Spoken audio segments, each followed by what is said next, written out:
What's up, guys? Welcome to a brand new episode of the Spill It Out podcast. I'm your host, Ramazan, together with my co hosts, Yasir and Aman. Yo, We'll What be up? yo. talking about games, tech, and much more. Woo. For our dedicated viewers and listeners, maybe you have seen some different setup at the moment. We have new icons.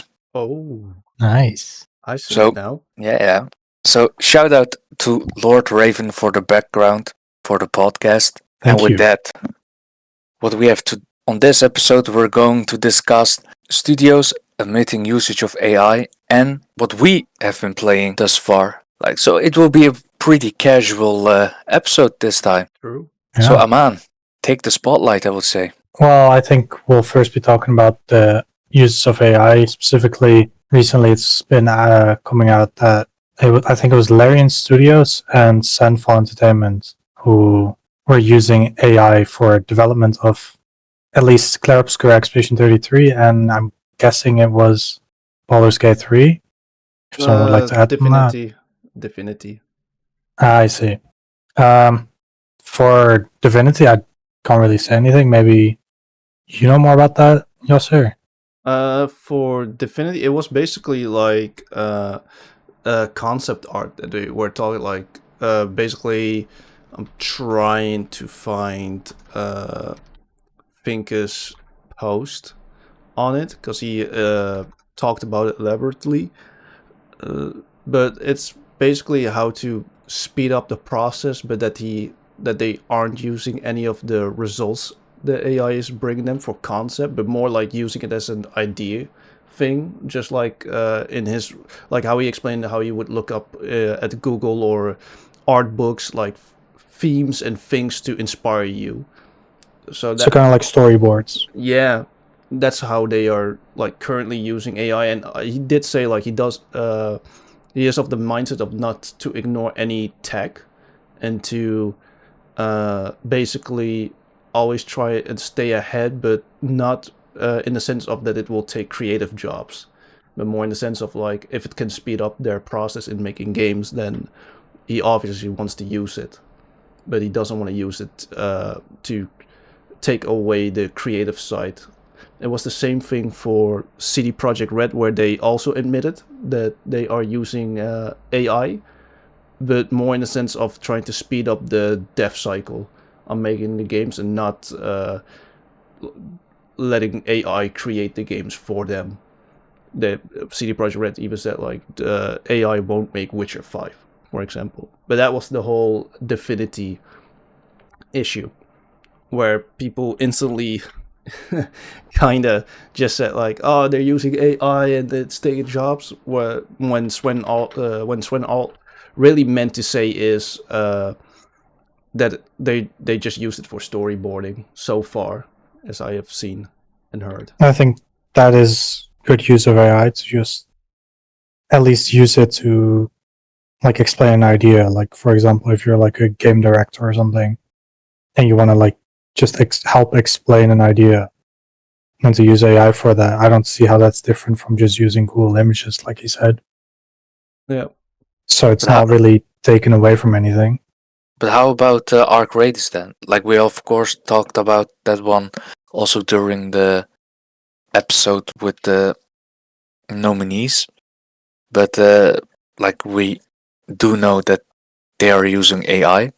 I think Arc Raiders, the way they're using it, it's like kind of on like a gray area where they're doing it with bad intentions, but they're still using it with permissions of the original voice actors, which I get why they're doing it like that. So what they did is that the voice actors, they basically created a model using the voice actors' voices so that they could consistently update the game without having to like call them back the voice actors, which I get since like a lot of games, like for example, live service games, a lot of live service games, you have to keep voice actors on contract to like call them back for like updates.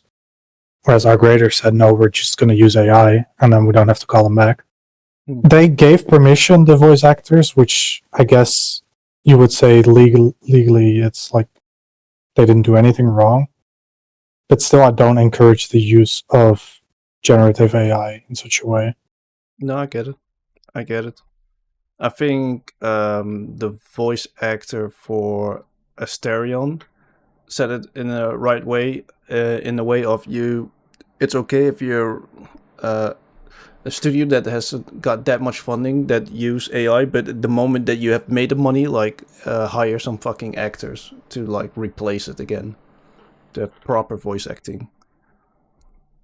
And I found that like a reasonable response. Yeah, I agree with that. Like, Arc Raiders has definitely made back its money, and it's still growing. So I feel like they should just get their voice actors and just get better voice acting in general. Because I just don't think the voice acting of generative AI is up to par with actual voice acting. And to go back to Divinity, Sven pretty much said Larian's DNA is agency. Everything we work towards is to the benefit of our teams, games, and players. A better workday and a better game. Our successes come from empowering people to work in their own way and bring the best out of their skill and craft so that we can make the best RPGs we can possibly make. In that context, it will be irresponsible for us not to evaluate new technologies. However, our processes are always evolving, and where they are not efficient or fail to align with who we are, we will make changes. To give you more insight, we'll do an Ask Me Anything featuring our different departments after the holiday break, in which you'll get the opportunity to ask us any question you have about Divinity and our dev processes directly, which I found like a stellar response, basically. He pretty much said what he needed to say and even added an Ask Me Anything so that they can clarify, especially with the different departments, on how their work processes really are right now. But I look forward to what they have to say. Yeah, but I could also tell he was very tired that he had to type that like over the weekend after the initial excerpt from, I believe, Jason Schreier. He really was like constantly like telling people, no, you misread it, or no, this is misremembered, this is how we said it, and then eventually posted this. And I'm also really looking forward to the Ask Me Anything and what the community came up with. No, because the way that he said it, specifically with like experimenting with like new technologies and whatnot, does kind of sound like they are open to the idea of like replacing specific aspects with AI generated things. Mm-hmm. And that would be a bad thing. Mm-hmm. So I'm hoping that that's not the case, and that they're just saying like, hey, we might use it for like concepting and stuff. Yeah. Because then it doesn't get in the way of anything. Yeah. We'll see. We'll have Ask Me Anything next year. No, they didn't state a date where they will do it, but it's after the holidays. I'm looking forward to that. Yeah. But yeah, Sandfall Interactive also had what so far the only thing that I've seen is the AI image placeholder. That was a one-time thing and they patched out real quickly, but they also admitted, but I also read that they have been disqualified from the Indie Game Awards, like Game of the Year. I think that one got retracted for Sandfall Interactive. Yeah, they don't encourage AI usage at all, which I agree with. But for them to completely disqualify them for using AI, which they immediately removed, like within 4 days after release, I think that's a bit like an overreaction, especially since they said that they did not want to use AI for the release. It was like a QA oversight because they only used AI for like concepting stage to like put placeholders down so that they could be replaced later, which just generally just increases development time, especially for a smaller studio. Yeah. So I get why they would use it. Just you should be very careful when you do, because you don't want to ship with generated assets. Yeah, like they did. Why were Claire Obscure Expedition 33 and the Chanties Awards retracted? The Indie Game Awards have a hard stance on the use of Gen AI throughout the nomination process and during the ceremony itself. When it was submitted for consideration, representatives of Sandfall Interactive agreed that no Gen AI was used in the development of Claire Obscure Expedition 33. In light of Sandfall Interactive confirming the use of Gen AI art in production on the day of the Indie Game Awards 2025 premiere, this does disqualify Claire Obscure from its nomination. While the assets in question were patched out and it is a wonderful game, it does go against the regulations we have in place. As a result, the IGA's nomination committee has agreed to officially retract both the debut game and Game of the Year awards. So they did say they didn't use generative AI, even though they did. Yeah. Then I get it. You shouldn't lie about that. And a side note for people want to know who won the Indie Game of the Year after Expedition 33 got retracted, it's Blueprints. Hell yeah. Oh. Yes. That was my personal game of the year for indie games. But that is to, now you have the clarification on why they have disqualified them. I did read about somewhere that they did have a check where they would ask, and they have now confirmed themselves that first it was told to them that no Gen AI was being used, and now that they admitted it, it got retracted. I also liked that they specified Gen AI instead of just AI in general, to give a clear distinction that, which I believe they do not block, is if you used AI to just process, like for all the workload processes, where if you could win time in those processes, like then I would say it should be even encouraged. If it can just slim down the stress, slim down the pipeline, and slim down the time that it takes to get a game out, or even. I mean, yeah, we said this before, is that if AI is used as a tool by developers or artists, then it's good use. Mm-hmm. But if it's used to replace them, it's bad use. Yeah, because I've seen now the notion that people are now just against AI in general without really knowing that it's like the whole issue is just Gen AI and not AI in general. Yeah. And that's like, I think, part of the sad thing, where you want to like educate them on it, but they are just or they are just mishearing things, or they are just getting like the wrong sources for information, and then they just boycott the whole thing without actually knowing what is the damaging part and what is like if you're already like annoyed with how long games take, or for maybe some devs, they are like, well, can't we just smarter these processes? Then like just the workload AI would have been should not really be boycotted.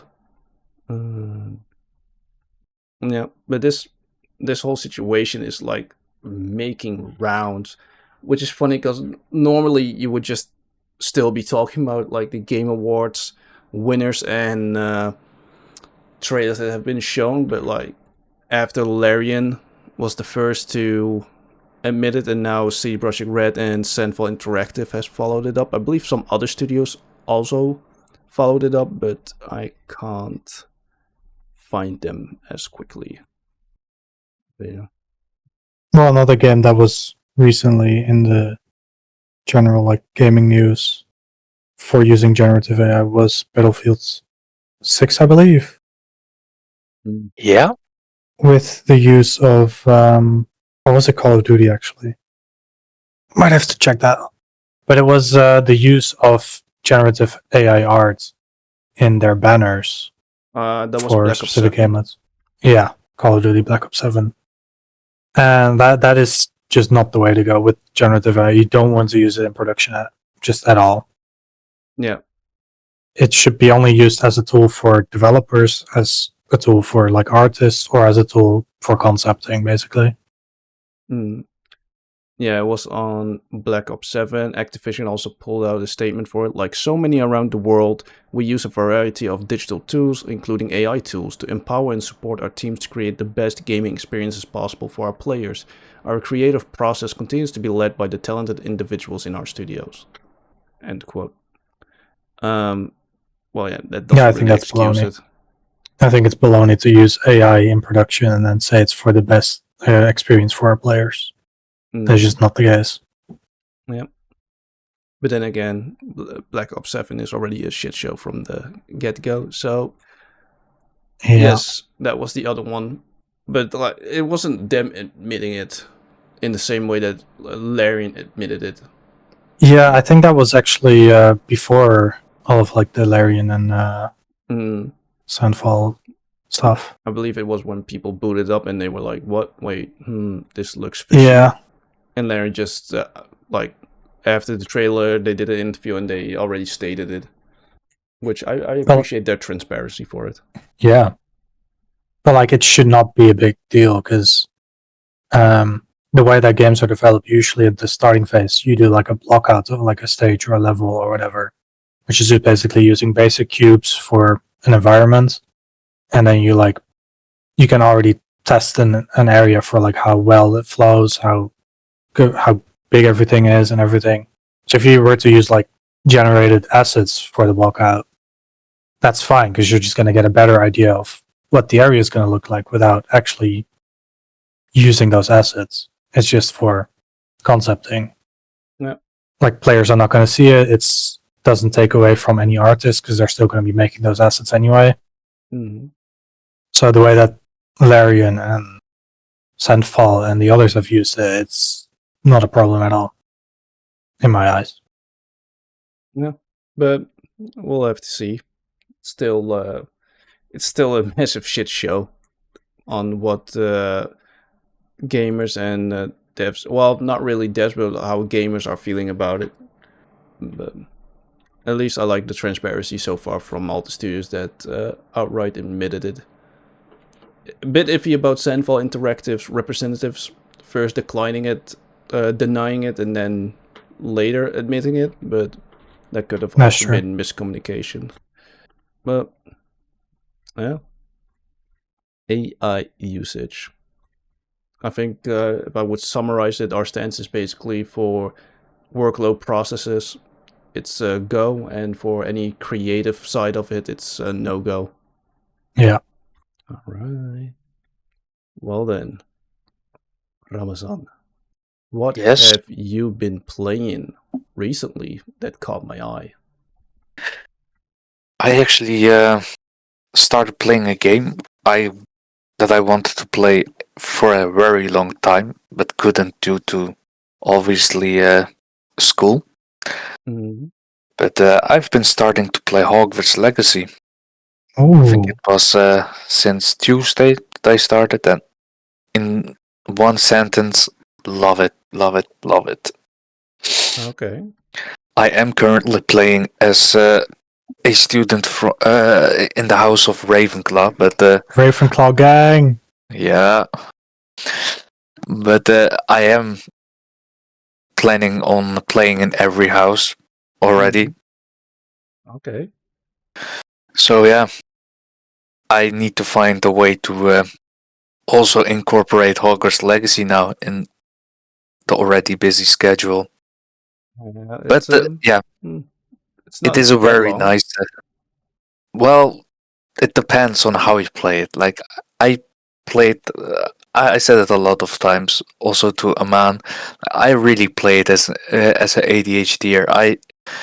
Like I, you can say like I do want to progress with the story, but I am literally a person that flies to a quest and midway is like, hey, this caught my eye and I'm off track again.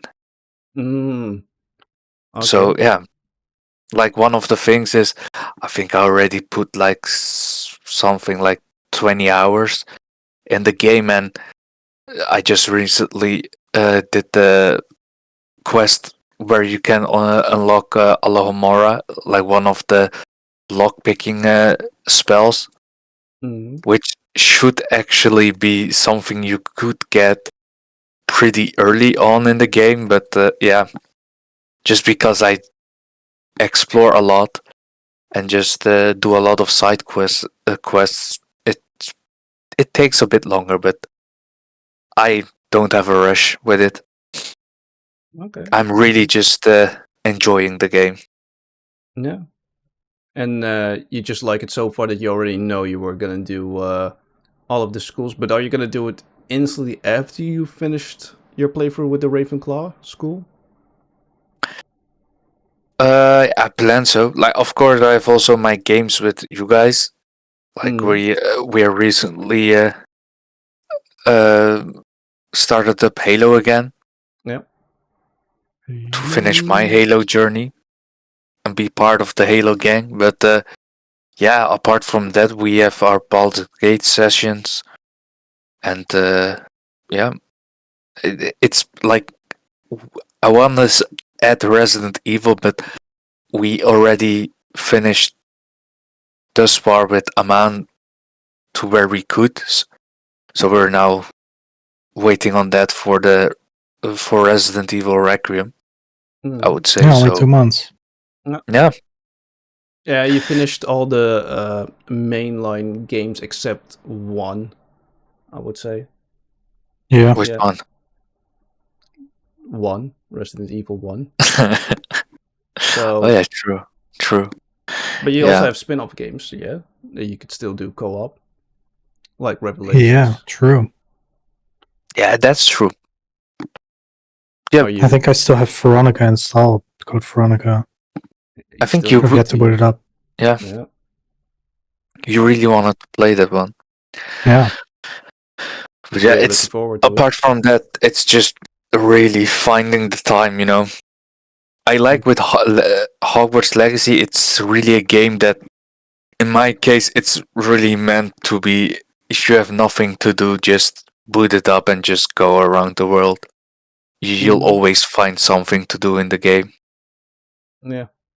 And like me myself, I love Harry Potter, the franchise, like Fantastic Beasts.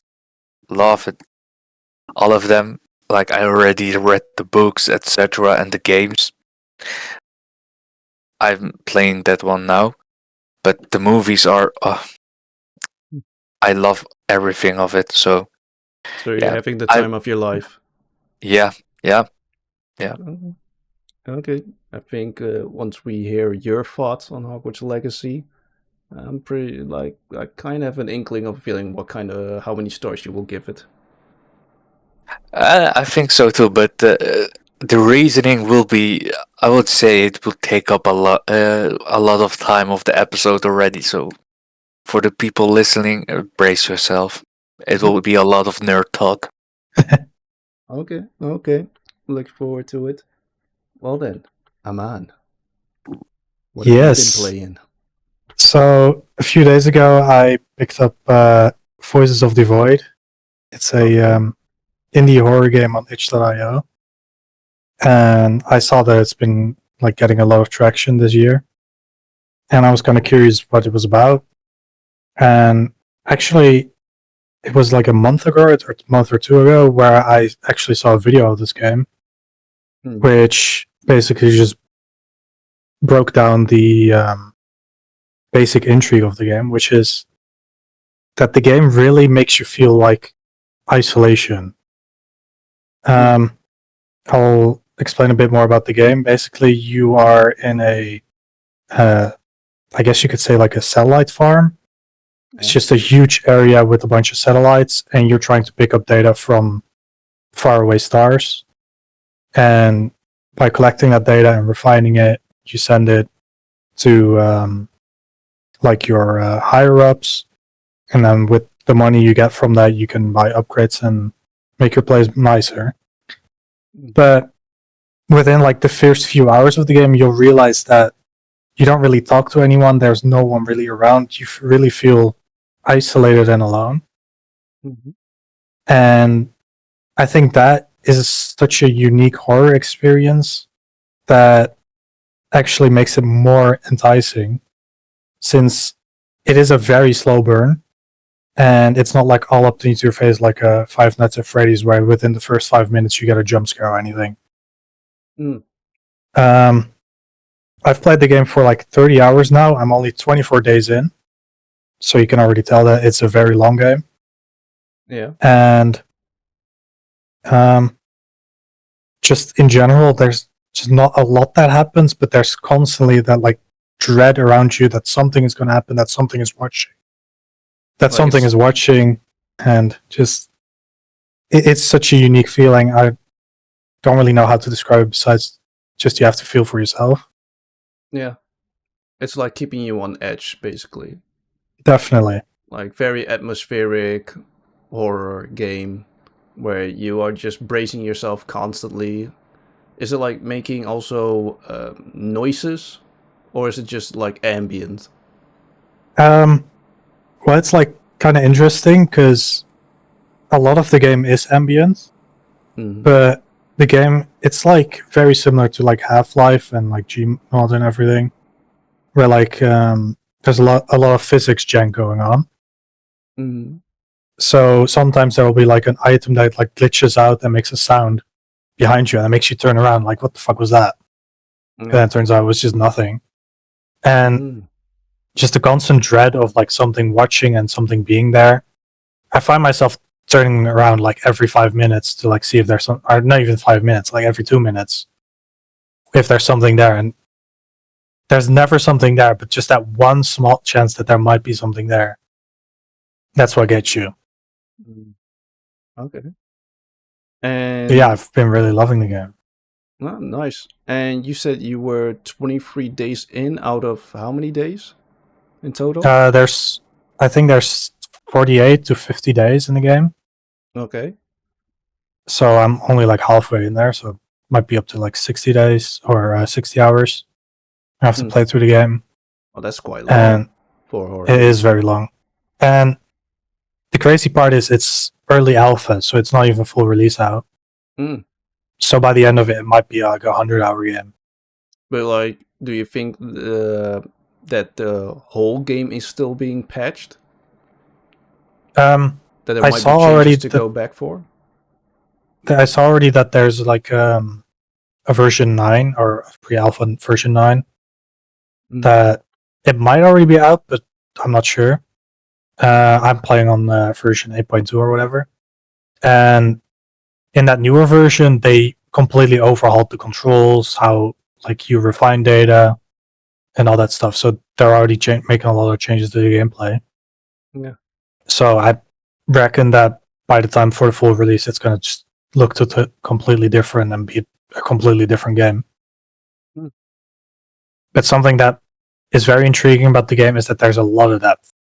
Like, this is a game where it was like a developer who was given like a bunch of time to work on this one game, and there's just a lot of very like in-depth things that are in the game.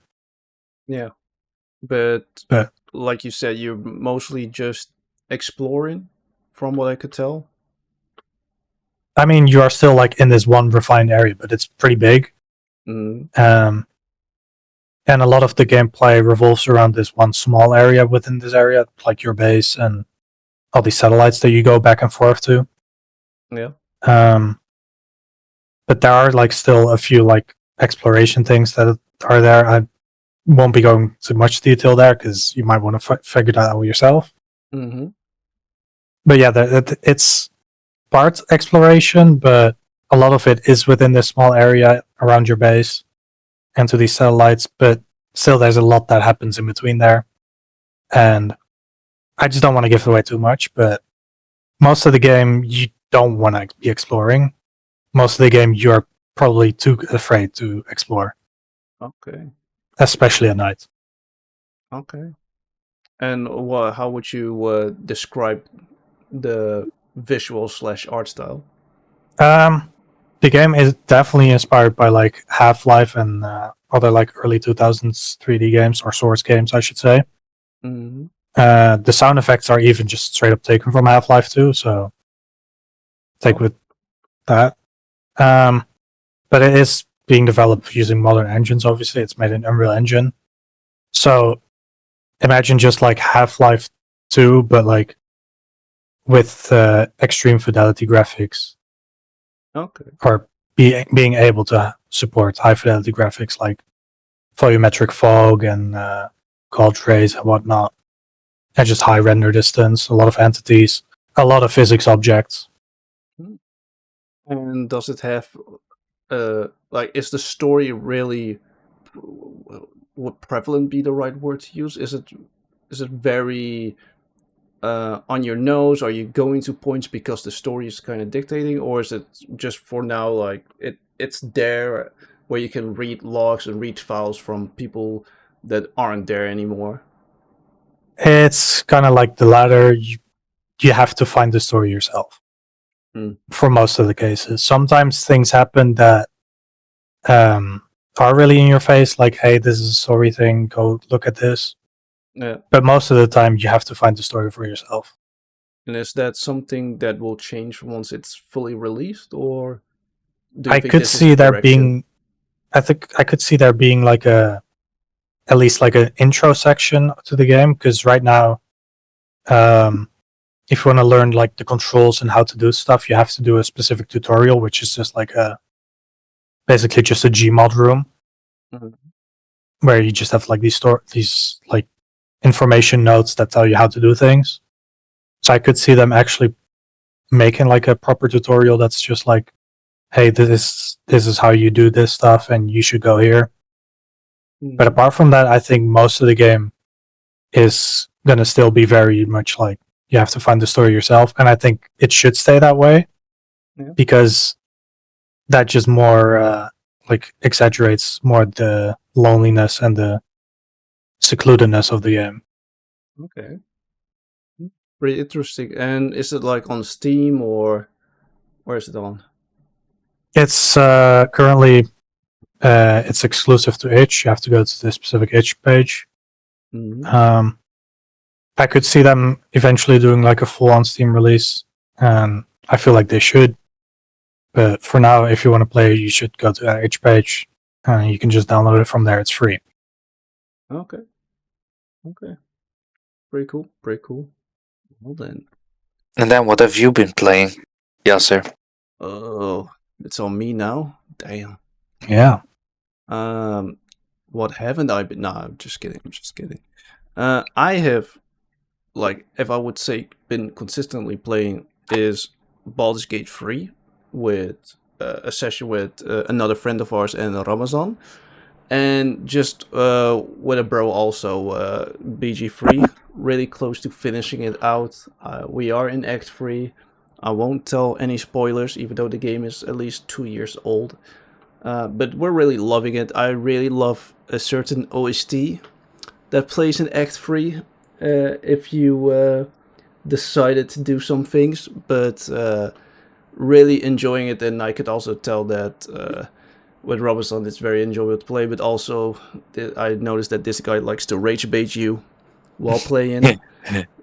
He's already laughing, so he confirms it for the audience. The other game that I've been playing, which is still like a CRPG as well, is Warhammer 40k Rogue Trader. I played this at launch, but I never finished it. I put like 80 hours into my initial playthrough back at launch, but this one I have really been like, I just wanted to get back in. I really liked the story. I really liked the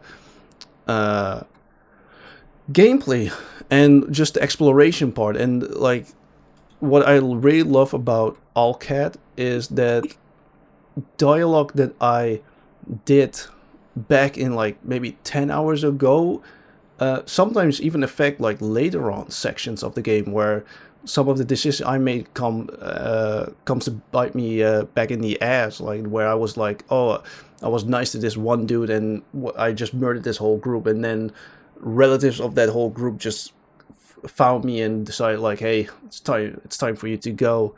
But I would say that this game, especially if you are interested in how the Warhammer 40k universe works, it's like the best game because it's has the most story, it has the most variety in enemies and or like Xenos and the heretics and just how they layered it. You play as a rogue trader.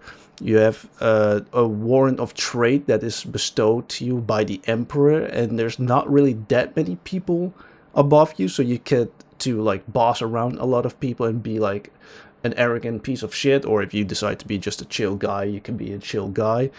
It has naval combat in the form of like you literally like if I didn't expect it when I played it, but you can have actually spaceship battles, and Oh, it's really fun because it still works in the same way as the ground combat works, but like a little bit lighter and less complex, I would say. Like there's still some strategy going around, but you can customize the ship and how much damage it can do, how much it can tank and whatnot. But like the real bread and butter comes from like the when you are making planetfall, when you are on planets and exploring your realm. Something else I can tell about the story is that you were one of the heirs, and let's say something unfortunate happens and you become the rogue trader of your family dynasty, and basically you're out there to like first off reclaim the planets that were under your control, and secondly to uncover the murder mystery of I don't think she is your parent, but like the rogue trader that you that had an unfortunate accident and where you took up the mantle of rogue trader from. Really loving it. Really love all the dialogue, all the side quests, all the especially the companions. I really like how varied they are. Like you can tell, you have like a sister of battle that joins your retinue. You have your trusted seneschal that so far I have not seen a single person hate him. You can have a space marine join your retinue like later in the game. I would say around Act 3, and I believe the game had 5 acts. But like I really love it, and I also have the joy of recently buying the expansions. It has 2 expansions, and next year it will get another 2. And basically, I thought it would be like very late game that the expansion would activate, but they started early. Like, I restarted, and then instantly, like some of the events changed or were altered in a way where I was like surprised, because I remember the second expansion where you get like the Adeptus Arbites. They are basically like police, I would say, maybe FBI. I don't know how to put it, but they are your typical law enforcers, and they are on like the first planet that you make landfall. And I was like shocked because I was just going through the paces, knowing, remembering what I did and like maybe the mistakes I made and not make them again. And then all of a sudden I get a new cutscene with them, and I just see this guy with a robot dog just going ham, and I was like, the fuck? Now already? Mind you, the first expansion already also activated, where I was just flying around and suddenly I'm being summoned to, I believe, the dining hall with how long that table was, and I was just getting a show of what my personal assassin can do, and I was like, oh. And it's still not done because each expansion has like 15 hours of content, and I don't even know if I have scratched for both an hour already. But yes, if you are into CRPGs, if you also want to get into Warhammer 40k, I do highly recommend this game. It was such a blast. It was so much fun, and I'm still going through. It's a long game. Alcad is known for making like gigantic games. Like I said, I finished Act 3 on my first playthrough like 2 years ago, and I already clocked in 80 hours. And I believe I'm not like it would still be like over 100 hours for me to have finished that playthrough. So take what you want with that, but it's very deep, it's very enriching, and honestly, because of this game, I do want to play more of Alcad games. and like Pathfinder, Wrath of Righteousness, and funny thing is that they are also making another Warhammer 40k CRPG called Dark Heresy, which I believe you are an Inquisitor in that game. They already did like an alpha test earlier this month, or no, like last week. So I will check out people's reactions to that, but I'm like really looking forward to it, to Dark Heresy, and they are also making, which is like mind-boggling, The Expanse. I don't know the subtitle, but it's their first go at making a third-person action RPG in the Expanse RP, and they already stated that a lot of the things that I love about their games, which Warhammer 40k Rogue Trader also has, is like their dialogue system, where like I said earlier, you can make choices, and like the game will remember the choice that you have made, and it will come back in some way or form, and also that game will have it. So yes, I Nice. really love this game, and yeah, like it's pretty great. I will not give my thoughts yet, since I rather want to finish the game to know, because I do remember hating Act 3, because it had like, and I don't know if it's fixed, so I'm looking forward kind of to being back in Act 3 with this playthrough and see if some of the things have changed. But I remember it being very unbalanced near the end, where everything was a breeze in the beginning to middle, and then all of a sudden the final boss itself of that act was just hard as fuck. Where it like sucked out the joy for me at that moment to play it. But we'll see. I still do very much recommend it, because you at least have 80 hours of fun, and then it's the question if you still continue, or you switch to another game like me, simply because you want to play another game.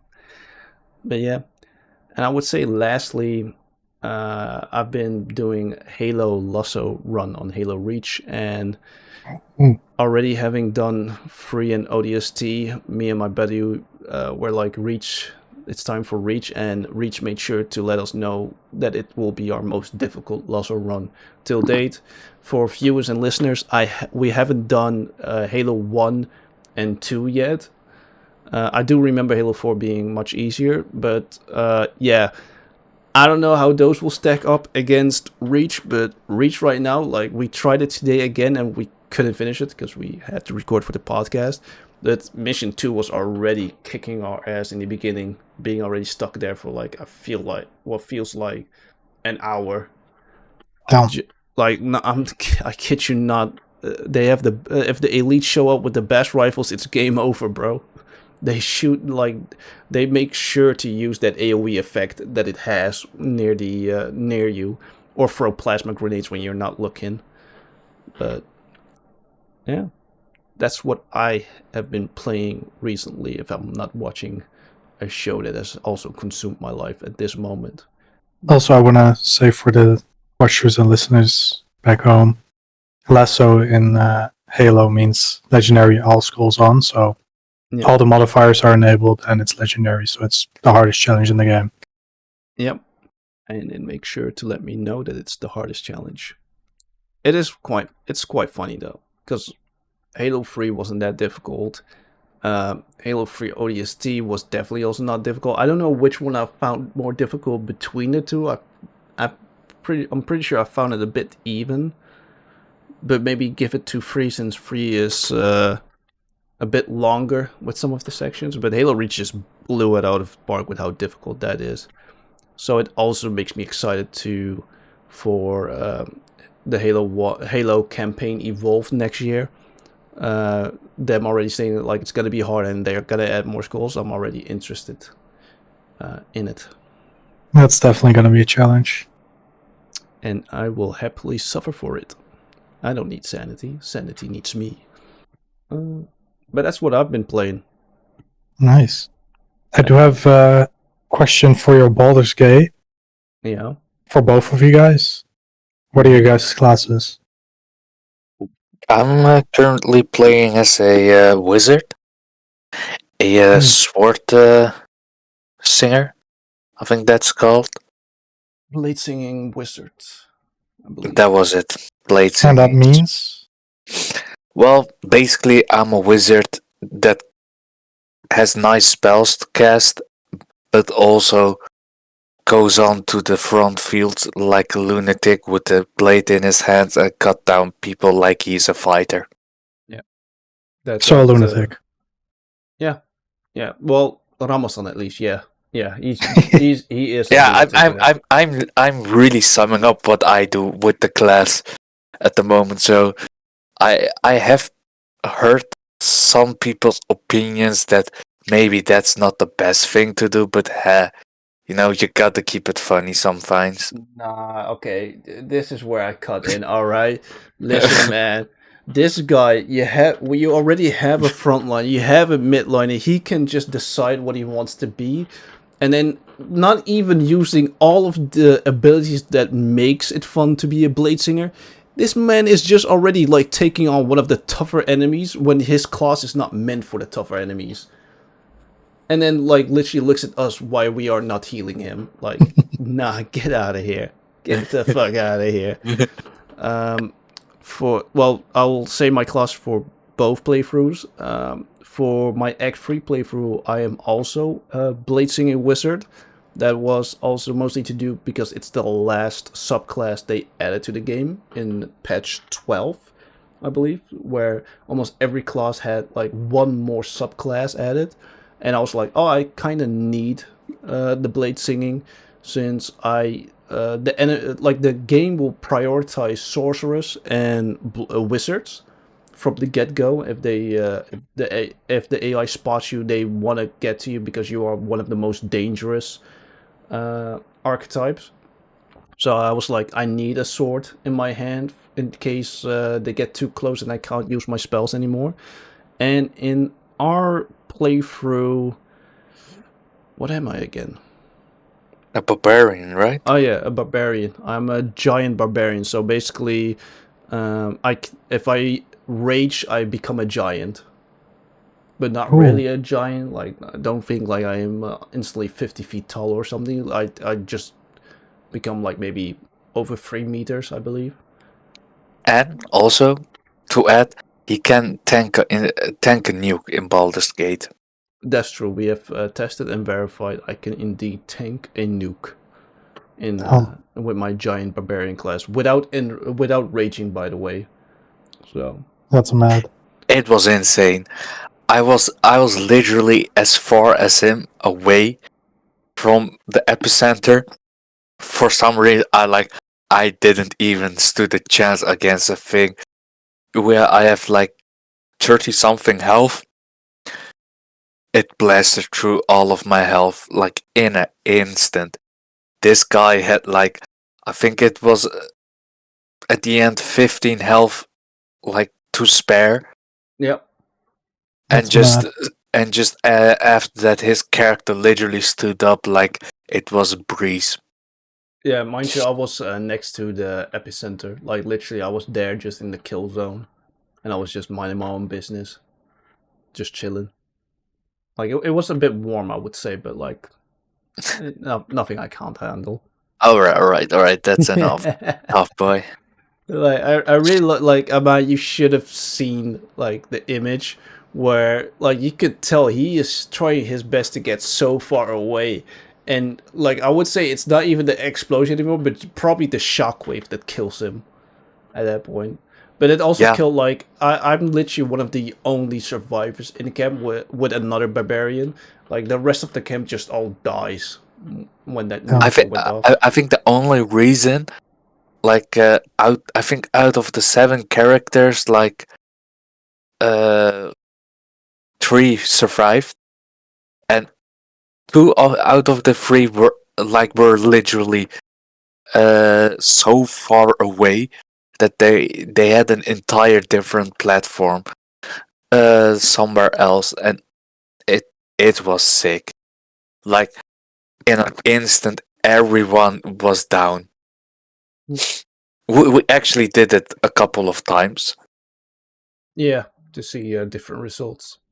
Hmm. So yeah, For science. Yeah, for science. for science, exactly. Raw science. My bad. That was ground 2 leaking in. But yeah, that is also my class in our playthrough at least. And like I said, man, this guy loves to rage bait. I don't know Like, what you're talking about, nah, actually. Aman, listen, bro. This guy over here asking us Yeah. like, who is this character? Even though it hasn't been even an hour since he talked to that guy, and he's already asking us like, who is this guy again? Like, bro, mind you, it's a significant character too.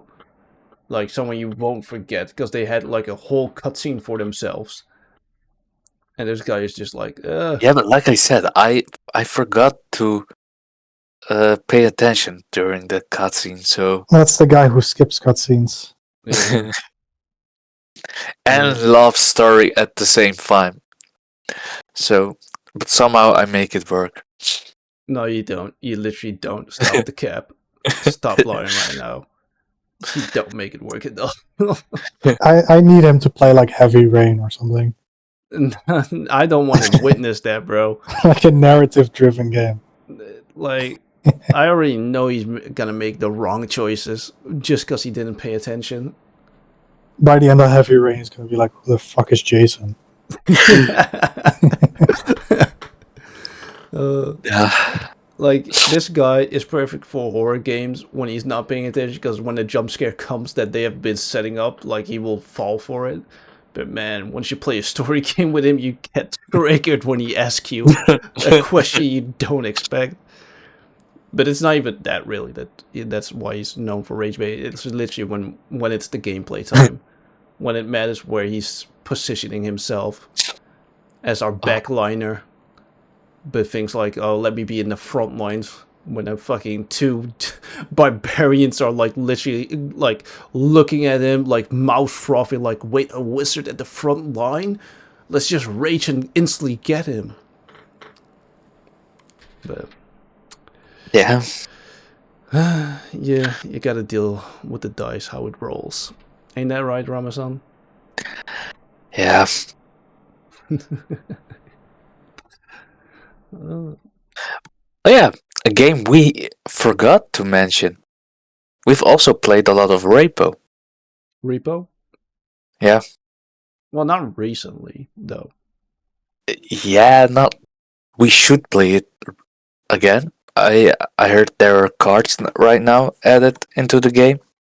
Yeah. We had an insane run, though, when it was just the two of us for a quick Yeah, second. yeah, Yeah, it was insane run. crazy. The way it happened, like in the instance, I think it was the first two levels we played Repo like it was like you're supposed to play it. Like just getting a load and getting out of there, or Yeah, exactly. By level 3, because we were playing like the two of us, and the luck was on our side, we could get our hands on 4 weapons. And I see. yeah, I and can it see was where this is going. yeah, at level 3, like I think we were still doing the same thing as Repo is mentioned, and for some reason I think something came, or we just didn't pay attention, and like an entire thing of 20k coins just disappeared. And at that point, Yasir hears the mob coming, and he's like, "Nah, man, fuck this shit. We're going hunting." Out of nowhere, this guy starts beaming with his railgun right at that fucking dude. I'm behind him. I think our like one of our guns also bugged, because my Magnum for some reason just one shot at every mob that was coming in his way. That's true. So yeah, like it was from level 3 to I think level 5 or 6 onward, it was just only hunting.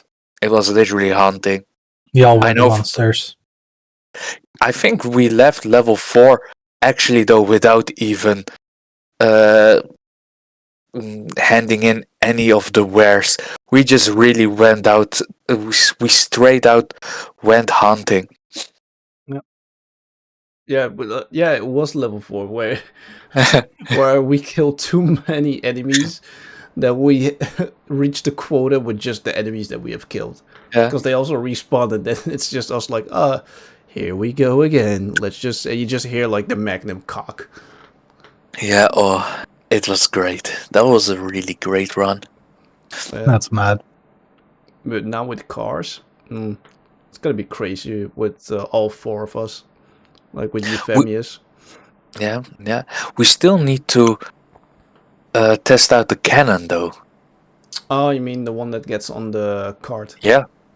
True. We haven't used that one yet. No, but I believe now with the newest update, we'll probably not really get the chance. I mean, you'll never know. We'll see about it. Aman, are you looking forward to it?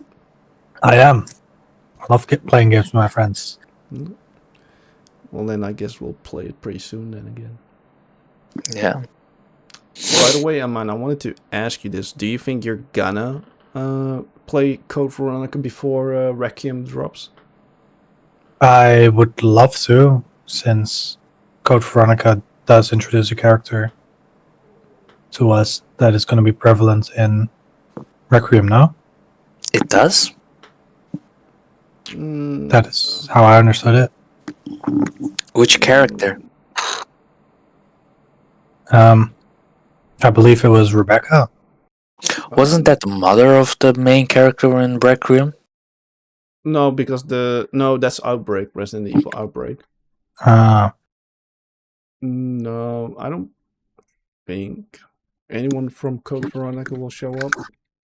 At least I don't think anyone from Code Veronica will show up. But I would say Outbreak is the more prevalent spin-off, or not prevalent, relevant spin-off to Requiem. Then I think I'd rather play Outbreak first than Code Veronica, unless it has a mandatory order. There's no such thing as mandatory order.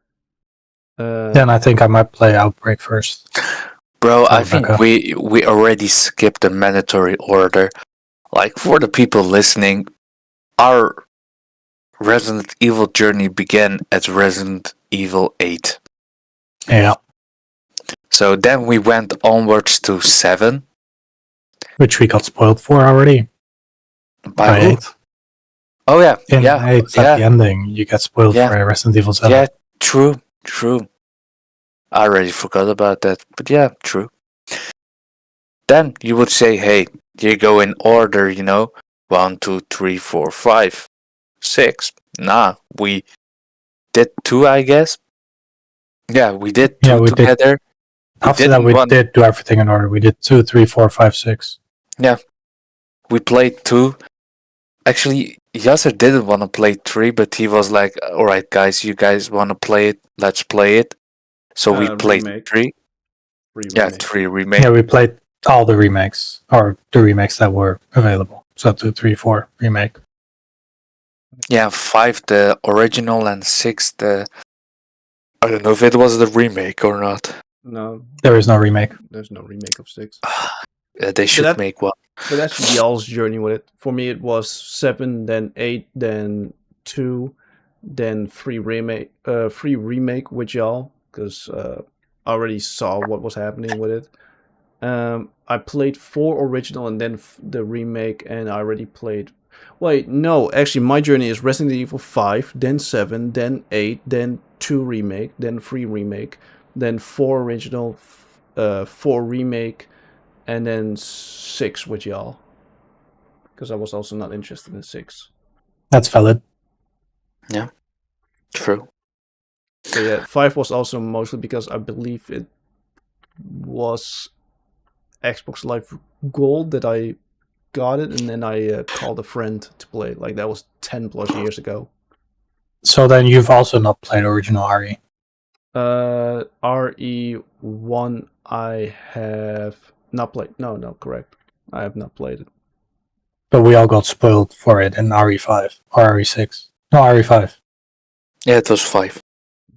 Well, I already been spoiled just by YouTube and Twitter about one. I That's already true, but seen too for much. us, Yeah, for Ramazan and I, we got spoiled for it in in RE5. 5. Yeah. Yeah, true. So yeah, I don't think there is a order we are sticking to at the moment. We're just playing the game we feel like playing. Yeah, that sounds about right. Yeah, but I think you liked 7 the most, right, Aman? Yeah, 7 is my favorite. Yeah, What's yours? Jack. What? Well, mine is. I've I'm I've always had like I have a hate love relationship with 7. I love it, but I like some of those jackasses scared the shit out of me. That's the point. So yeah. Um, but 8 is also dope though. That's true. So, but if I really look at it, yeah, I would say 7. 7 was more well-rounded, I should say. Okay. For me, it's 4 remake. Ah, Also valid. That is my second favorite. yeah. What can I say? It's that Leon S. Kennedy formula. That's true. I still loved your reactions, like after the dollhouse. Okay, let me clarify to the viewers. I was streaming Resident Evil 8 to Aman and Ramazan before Aman later played it himself. So they got, like, we all witnessed the story and whatnot. So Ramazan left the stream before we entered the dollhouse. Like, I was literally opening the gate. So me and Aman are like witnessing the scariest part of Resident Evil 8. As soon as we are finished, I kid you not, we just left the area. Ramazan joins back into the call and is like and is shocked that we are pissed off that he missed that whole section. Yeah. Yeah. Yeah. I think it was a man that started like this guy. Yeah. Yeah. Uh, No, we were so mad and disappointed in him that he had to miss that. Yeah. yeah. And we had to experience that with on ourselves. What can I do? I needed to go grocery shopping, so but I didn't knew it would take so long. Yeah. I really liked the part though, where you guys said like like most of the time, a man is the one that like when it comes to games, you really know when they will put a jump scare and not. But the fact that you also got scared by the dollhouse, it's something different. It is probably the scariest part of all of RE, or one of at least. I think it was like it was at some point it was just survival, right? Survive. Kinda. I don't want to give away too much. Yeah. Same. Mhm. It was, but I will say it was pretty great horror. And you missed it. After talking mad shit all day long. Yeah. Yeah, it was pretty great. I was there with the other section though. Yeah, it don't matter. Other sections. I think Don't literally it was the only section I missed. Yep, just rub it in. Sure, go on. Keep doing it. Not pissed at all or something. It's not like it's my favorite part of RE8 or anything. No. Also, Oh, not like the scariest part of RE8 or anything. Yeah. I was about to say, like, the scariest part was also the part you most loved. Yeah. Oh. I like RE for its horror. Yeah, that's why. That's why I play the games for the horror, and also the Uh, story, and also the story. That's true. Like they do have a nice story going on, except 6. Fuck 6. what do you mean, bro? 6 should be like at award-winning length. Yeah. Tell me what you liked about 6 story. Go on, tell me about it. Well, to be fair, it was nice playing all of those characters, you know? Mhm. But that's not story. That's just gameplay. Like you had Helena to play with, you had, I think, Jill. Jill, it was it. Jill was not in the game at all. I don't know how she. What was her name? Or I already forgot the others. Oh yeah, Ada was there. Was there? Um, Chris. Okay. Yeah. Chris was in there. 3 for 4. How did the guy? What was the guy called? I played the guy that Chris was uh teamed up with. How the fuck what was his name? Starts with a P. It's not Peter. No. Pierce. Peter. Pierce. Yeah. Pierce. Peter's my favorite. Pierce. It was my favorite, but for some reason I forgot it. He's Yeah. your favorite, and you forgot his name. That's mad. Yeah, you know why?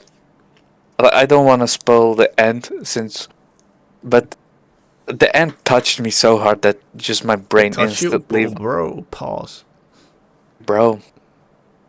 It was, ah, All right. it was so. I was so sad. But I will not let you sidetrack off. So go on, name the other characters, Mister. RE6 is an award-winning game for its story. Tell me Leon. all Give me 3 about the more. other. Leon. Yeah. So you completed You completed 2 campaigns. No, 3. 4. Oh yeah, Ada is technically 1. All right, then you have the last campaign. Who were featured Oh, in that campaign? it was that assassin and that journalist girl. I don't know how she's. You got both The, their the the one jobs wrong, by the way. the one was Wesker's son. I know it.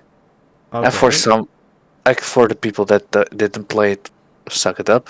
Uh, yeah, and the other one was a reporter of some Also, kind of shit. still wrong. Still dead wrong with that job. Bro, she looks like a reporter, right? In my head, she is a reporter. Bro, you know this character. She was in RE2. No, she was not. She was. Yes, she was. She was. She's not in Who? Leon's campaign. Who Bro, was? her name starts with an S. No, and I her- really don't. And her last name is Birkins. Sarah Perkins? Ah, you were close. Sherry. Oh yeah, Sherry Perkins. Yeah. Don't. Oh yeah, me. You literally did not know who she was. Bro, to be fair, I don't know all of the characters that are in RE7 or RE8 too. All right.